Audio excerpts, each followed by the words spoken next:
Hello, and welcome to another episode of Let's Talk. And today we're going to talk about stamps, specifically clear stamps versus rubber stamps. They both have many different uses, and they both are good for, depending on different projects you want to do.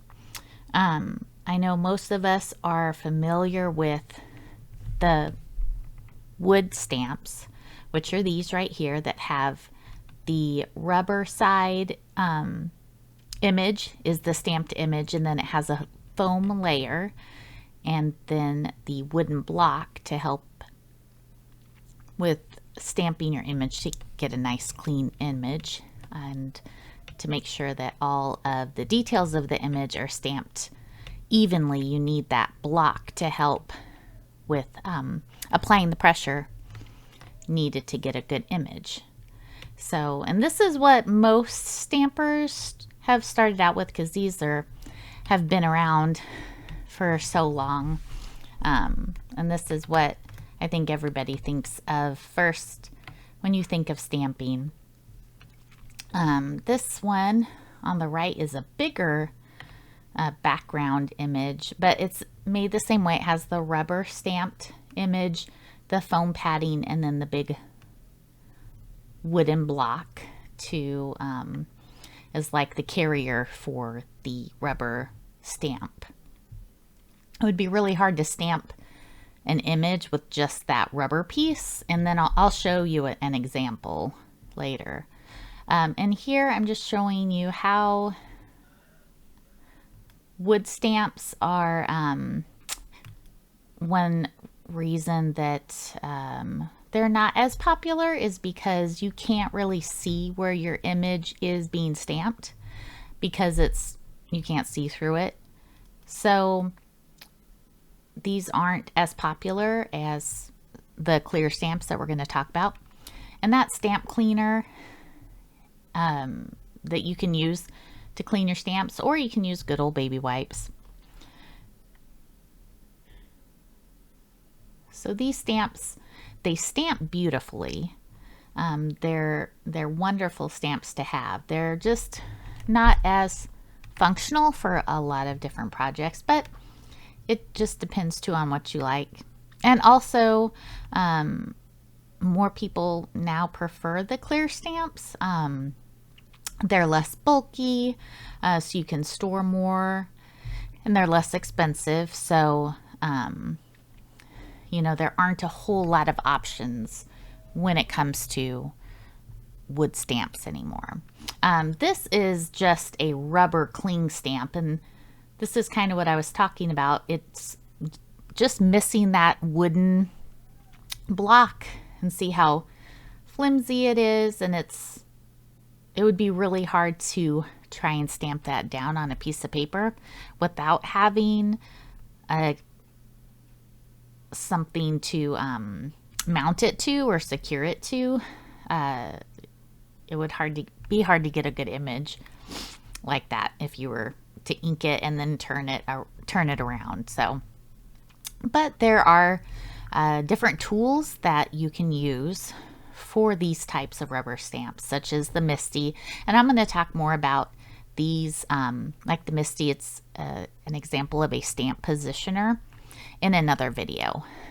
But this is really one of the best ways to use these stamps, like rubber stamps that I have on the left that doesn't have that wooden backing to help you get a good image and hold it.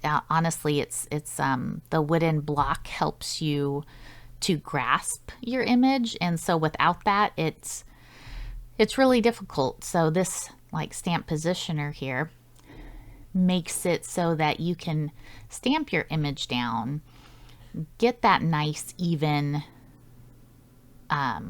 image without getting fingerprints all over or dropping it with ink on, dropping it on your paper because you don't really have any good place to really hold on to it.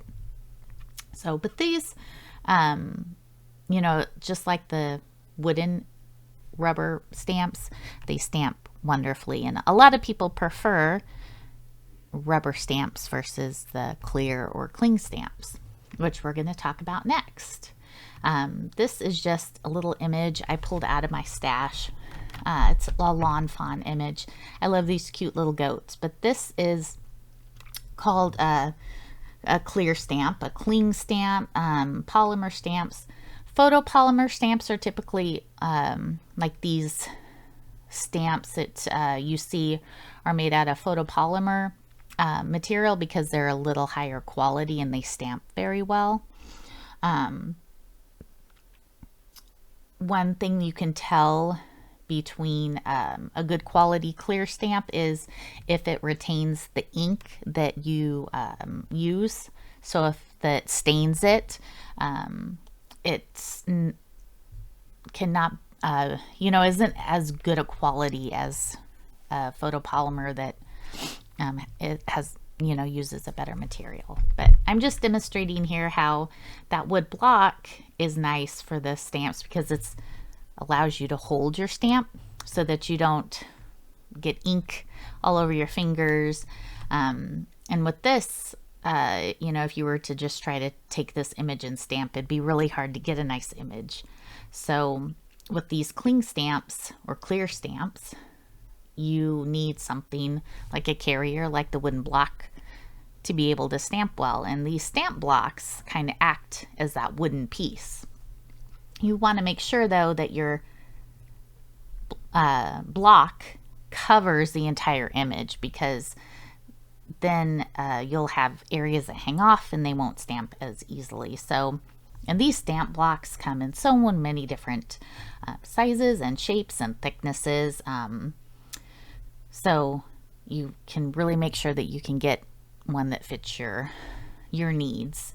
And what's cool too about these cling stamps is you can see exactly where you're stamping, which makes it really nice for a lot of projects. And you can put multiple little images on one block and kind of stamp a scene if you want. They clean up well with baby wipes and with stamp cleaner. So both rubber stamps and the cling stamps, you can clean them up pretty easily with those. Cling stamps you can also wash with some soap and water if they get really icky, and which is a little harder to do with the wooden stamps because the wood, you wouldn't really want to get those wet, but that's another advantage of the cling stamps. And these, I'm just showing that they come in so many sizes. There's teeny little ones and this huge stamp image here. It'd be really hard to find a block like the acrylic block to carry that image. So that's why these stamp positioners, like this Misty that I have here again, comes in handy. And again, I will show that in a different video because there are different types of stamp positioners. This is kind of like that big rubber stamp, except it is it's a cling stamp, just to show you how many different sizes and shapes and styles there are. And that one you would need a carrier for it, like that Misty. But here's just a overview again, the wooden blocks and the clear stamps or cling stamps.